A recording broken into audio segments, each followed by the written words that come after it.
Welcome back to the channel, everybody. Let's get after it.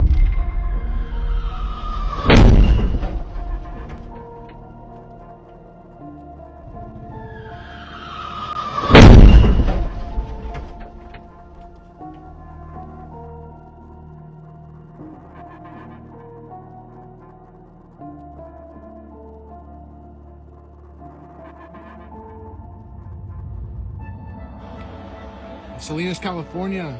Check this out. Someone in Salinas is shooting projectiles. Explosives. Check this out, fellas. This is not a firework. Whatever hit this, it even blew out the glass on this truck. That's nuts.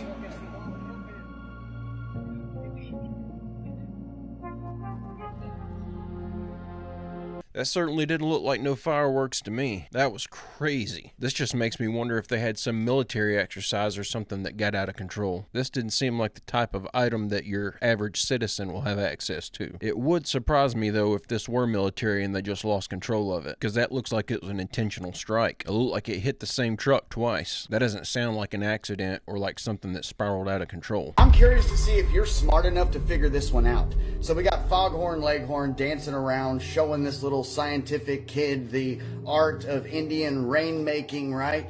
And then look, this little guy, after reading his book, he starts putting a little airplane together, and look what he puts inside of it. Yeah. Sends it up, right? It goes over, and what do you know? Whoop. Beep. And all of a sudden, Foghorn Leghorn's like, "Where's your storm? Where?" Oh, and then all of a sudden, boom. This is an old cartoon we watched as kids. Just in case you missed it, yeah, I'll just leave this here. Go show this account some love, by the way. Makes you wonder, what else could they have told us throughout old cartoons from our childhood? Now, that document that was shown earlier, that's an interesting read to understand exactly why this little cartoon is so peculiar. It's funny how interconnected all this stuff is. The government plays with weather manipulation back in the 40s using dry ice, and then the companies that make these cartoons integrate that knowledge, which wasn't exactly public, right into their television programs. We see example after example of this where they put the truth about government cover-ups in children's cartoons. I think this happens because the government's in bed with all these film companies and they tell them what they want in the programming. And I think that they put it in these cartoons because that allows them to put it right in your face, bragging about the bad that they're doing, and no one's going to believe you if you start hollering about the government corruption you have proof of if that proof is in a cartoon. This is the Kailasa temple in India. Now they're going to tell you that this was done by a primitive people and was all carved out of a single rock by horse and buggy and hammer and chisel, moving hundreds of thousands of tons of stone, all from the top down. Now, not only can the mainstream not even come close to explaining how this is possible with such primitive means, we couldn't even replicate this today. Just look at the size of it compared to the people next to the temple. Was this really made by a primitive people? The only thing we did was unbury it from the mud. There are many temples like this found in India. It's not just the Kailasa temple. And we're all given the same silly backstory behind every one of them. That they were just carved from the top down in a single slab of stone by a primitive hand. But much like taking a trip to the moon, we've lost that technology, and it must be a painful process to rebuild it. But fairy tales aside, let me know what you think. Is it possible that we could build something like this today? And if so, why did we stop? Or is this just another example of our history that is nothing more than a set of lies agreed upon? Question everything, friends. Now clearly, I don't know how that place was constructed. I wasn't born until the early 80s. But I do know that the explanation they give us makes about as much sense as their proposed efforts for solving the global warming issue. None. The only thing that I've seen that makes anything even close to resembling that structure is a laser engraver. That's immediately where my mind goes whenever I look at this. The whole place looks like they just used lasers to carve it right out of the rock. And that's the only thing that I can think of that would not only explain the intricate detail, but the insane precision on those details that are so precise they would almost have to be machined. Hey, if you're enjoying this video and you like this type of content, I post a new one just like it every day, Monday through Friday. It'd be awesome if you'd hit that subscribe button and come back tomorrow to join me. Also, don't forget to check out my merch store at www.barry-stepp.com. Just stop right here and think for a second. I want you to take a good look at this video and ask yourself, why is this happening? What is going on? Why would an astronaut be training underwater? And why would an astronaut suit look exactly like a spacesuit? And why would the movements going on simulate the environment of them being in space if they're underwater? The vacuum of space is, well, an empty vacuum of space. So isn't that just a little bit fishy? Now this guy's really important. He's saving the world and he's telling us exactly how he's doing that by simulating the environment of being in space by putting astronauts underwater. Pretty crazy. But of course, they're actually in space, and those heroic astronauts are training to go in space by going underwater. Isn't that pretty amazing? Is that a satellite? And do you guys remember that movie called Fly Me to the Moon? Now, can you remember what that movie was about? That's pretty interesting, isn't it? Now, I wonder why Hollywood would put out a movie like that. But anyway, this is just for entertainment purposes only, and I have no idea what I'm talking about. And the International Space Station is not underwater. I think it wasn't that long ago that we got that report of an astronaut almost drowning in space because he got a leak in his suit. They're either lying about what space consists of or they're lying about being up there. I think this guy's trying to say that they're lying about both. Now, I don't buy that space is water, but I know I've seen a few videos that make me think that stars aren't exactly what they're telling us they are. And with all the other lies about space they're giving us, why wouldn't they lie about that as well? I do think they're lying about being in the International Space Station, though. There's just too many examples of them out there clearly using green screens and wires to try to fake the footage. A lot of symbolism in our media points to a suspicion or theory that there may be a civilization right beneath our feet. And while many people just brush this off as it being homeless people finding underground areas to take shelter in, what if something deeper, darker, and more advanced was happening within the Earth's crust? In the early 2000s, blueprints were discovered of Hugh Hefner's Playboy Mansion, revealing secret tunnels underneath it, which led to other celebrity mansions, all of which were built in the 70s and 80s. If a millionaire in the 70s managed to build secret elaborate tunnels underneath his house for the sole purpose of throwing weird parties, couldn't corporations with far greater technology and trillions at their disposal build elaborate tunnels, corridors, and possibly even cities right underneath our towns and homes? And I don't mean the underground areas that you see from a cave explorer's point of view. According to this theory, and even some people who claim to have been there personally, these underground areas have elevators, hypertrains, skyscrapers, and even better technology than what we have on the surface. Unfortunately, some of the claims made about how to actually get to these underground cities and what goes on is dark and not for the faint of heart. But leave a like if you want me to talk more about this. This just makes me wonder. We just found out yesterday that one of Diddy's houses is right next to a major shipping port. There's just a small waterway in between them. I wonder if they start investigating and digging around that property if they're going to discover a tunnel or something that goes from Diddy's house over to that shipping yard. It's already highly suspicious that he lives so close to one to begin with. I'd put money on it that he lived there for a reason. Are we living in a computer simulation? Well, philosopher Nick Bostrom says that that is not as far-fetched as it sounds. And he lays it all out here in his paper, Are You Living in a Computer Simulation? And the depth that he goes into is pretty astonishing. Now, as we get into this, I want you to realize something. This was written over 20 years ago.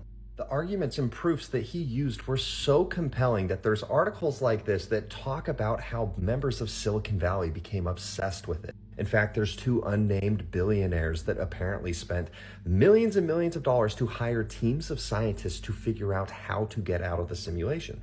This paper had a heavy impact on people like Elon Musk. It would seem to follow that the odds that we're in base reality is 1 in billions. But let's dive into what this paper says in a very, very simple way.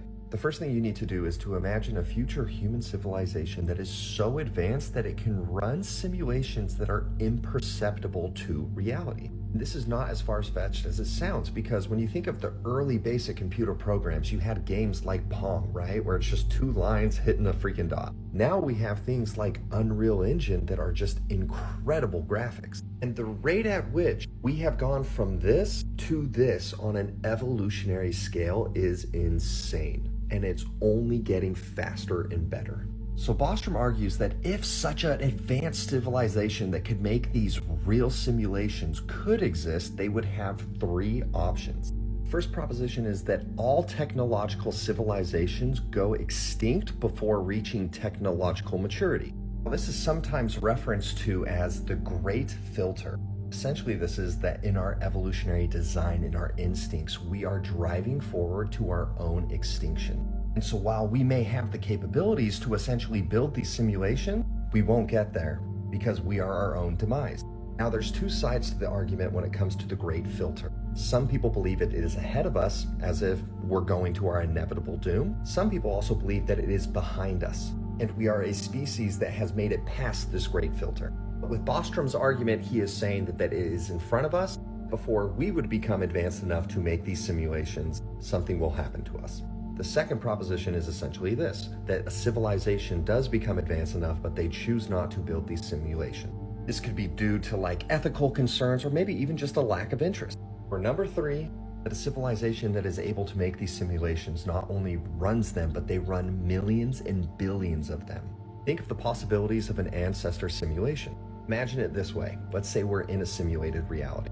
This is a character that you are playing. And while this simulation is an ancestor simulation from the year 2024, real you could be from year 1 million, 2 million, 3 million, whatever. But you have come back in time to experience an ancestral simulation for data aggregation, to learn things. Think of it as studying history in the most realistic way possible. Instead of being in a classroom asking your teacher, so in 2024, those archaic people, they just sat around as people were being unalived? You just plug into the simulation and go. Experience the thoughts, the emotions, why people make their decisions. You could also use a simulation for scientific research. You could look at how societies evolve, human psychology in different situations, what drives decision making. The other reason is just for entertainment. Maybe your life is a super advanced, super realistic Netflix show. You're the main character, you're just along for the ride experiencing all of this. And this is essentially what Nick Bostrom says. If there is a high likelihood that such an advanced civilization would make these simulations and run millions or billions of them, the statistical probability that we are a simulation is astronomically high. Conversely, the odds that we are in base reality, or the ones that will eventually create these simulations, is astronomically low. So here's Bostrom's bottom line. If a civilization does not go extinct before they can make a simulation, they can't find any arguments not to make a simulation, there's a high statistical probability that such a civilization would make simulations for that data aggregation. Conversely, there is a very high likelihood that we are currently in a simulation. Wow.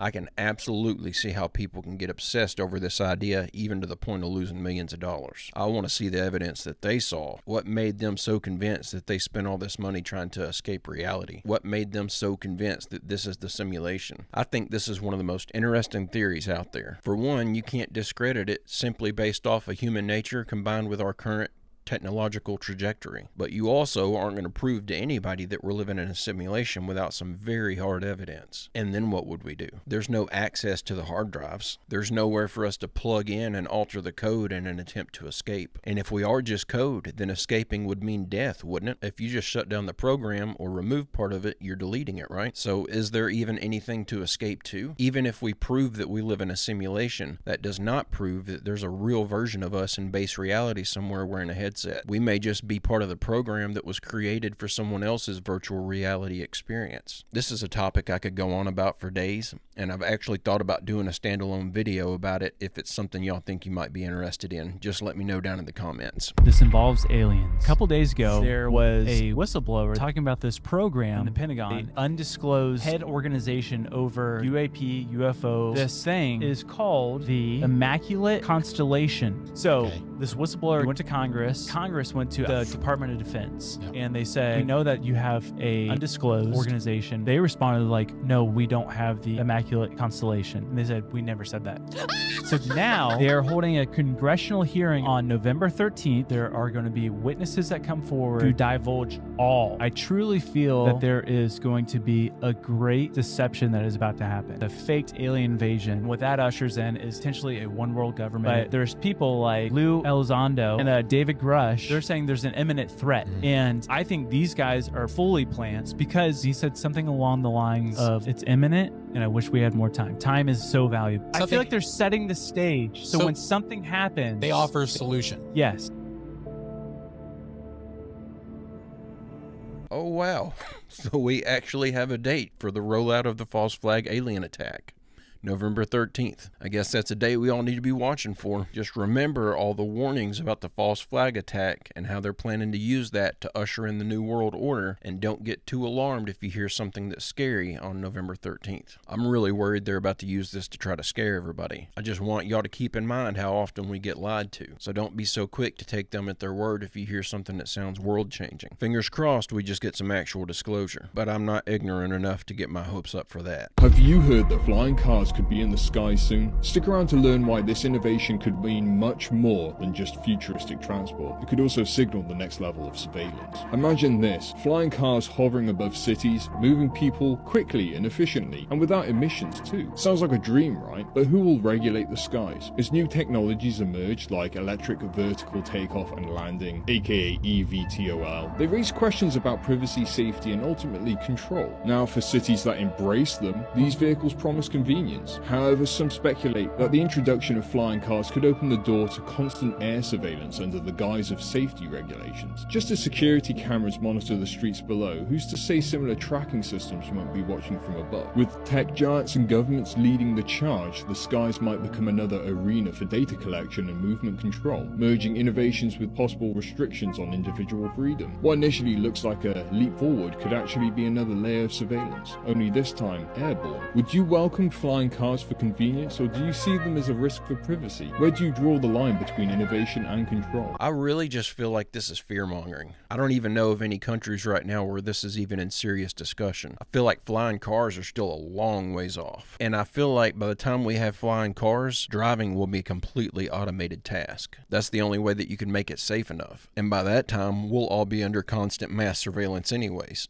I'm just joking. But yeah, I just feel like this is one that nobody should really be worried about, at least not for a while. Physicists give this a name. They call it our quantum wave function because it seems wavy. However, this wave function isn't just a wave of matter like an ocean wave or a sound wave or any kind of wave of matter. It's a wave of possibility. It's invisible to us, but we can't explain what we do see as matter in these small corners of space and time unless we picture that these matter particles somehow come out from or emerge from these thought wave patterns which are invisible to us. We also learned how a hologram is made using a two-step process. First, we shoot a laser beam out of a laser gun. And then we immediately split that laser beam into two beams. One of the beams, called the reference beam, makes its way and eventually hits a sensitive holographic plate or film. Other half of the laser beam hits an object first, in this case an apple, and then hits the holographic plate. When these two parts of the original laser beam come back together at the holographic plate, they interfere with each other just like the waves did in our double slit experiment, and they form an interference pattern on the holographic plate. If you look at the holographic plate at this point, you cannot see the apple. all you can see is the interference pattern, which looks like a bunch of waves. Focusing another laser beam on the holographic plate where our apple sits in wave form, and if we get just the right angle, out pops the apple, looking very real and very solid. What we did not talk about in part 1 was that a single piece of holographic film, or plate, or disc can store a very large number of objects on it. In fact, a hologram is such an efficient storage device that it is the next step in computer storage. Very soon you will begin to see what's being called a holographic versatile disk, or HVD, which can store 30 times the amount of data as a DVD. So to make one certain object pop out as a hologram, like our apple, the laser in step 2 has to choose those precise wave frequencies for the apple by being shot at a specific angle at the film. In short, quantum physics says that the physical universe we perceive as reality is created by collapsing the wave function from unlimited possibilities in the field into a hologram. But the holographic reality we see looks very real to us, even though it isn't real at all. Creating the illusion that things are located where they are not is the quintessential feature of a hologram. This is because a hologram is a virtual image, an image that appears to be where it is not. It is relatively easy to understand this idea of holism in something that is external to us, like an apple in a hologram. What makes this difficult is that we are not looking at the hologram, we are part of the hologram. We are a part of the hologram. If this doesn't make you wonder if we live in a simulation, nothing's ever going to convince you to take a serious look at it. So this is how our base reality works? That's a hard one to wrap your head around. So if we're part of the hologram, and that's why everything looks so real to us, what are we reflecting off of? Is there another dimension where things are solid and we're projecting off of that? This one just confuses me, I think. Can someone do me a favor and explain this like a third grader down in the comments? What are they hiding in the ocean? Over 80% of the ocean is unexplored. Think about that. We know more about the surface of Mars than the depths of our own planet. So what if something, or someone, is already down there? Reports of UFOs diving into the ocean at impossible speeds have raised eyebrows. Some call them USOs, unidentified submerged objects. Witnesses say they vanish beneath the waves, never to be seen again. Scientists have discovered bizarre, unexplained structures deep on the ocean floor. Some think these could be ancient ruins, but others believe they might be alien bases, hidden far below where humans rarely go. Ancient sailors spoke of sea monsters, and there's even the legend of Atlantis.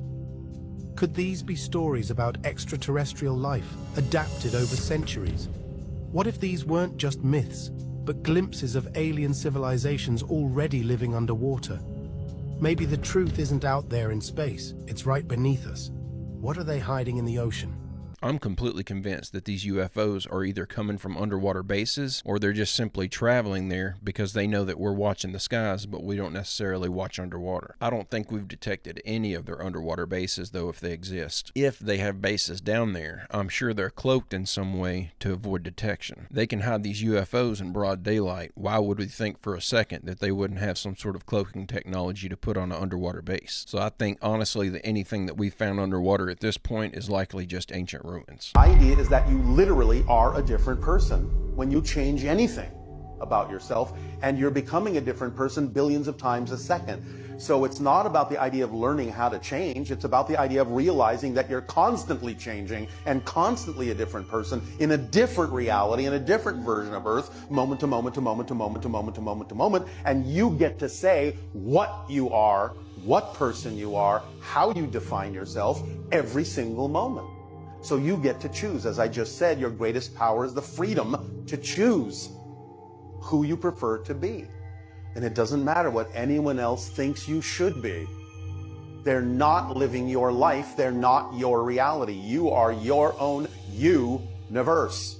And there's our good clip of the day. Just a reminder that every moment of every day, every decision you make is a new opportunity to send your life in the direction you want it to go in. So don't get hung up on the past or worried about things that haven't happened yet. Just take advantage of those little opportunities and set your life in motion. But guys and gals, I'm going to go ahead and end the video right there. I hope you enjoyed these clips we watched together today. I'll be back tomorrow with another video. I hope you come back to join me. Don't forget to leave a like and subscribe if you haven't already, and check out www.barry-stepp.com if you'd like to order yourself a shirt or a hat or a hoodie. Also, don't forget to post your photos of your merch over in the Discord to get your photo in a video. But with all that out of the way, I hope everyone has a great, safe, fantastic rest of your day, and I will see you all tomorrow.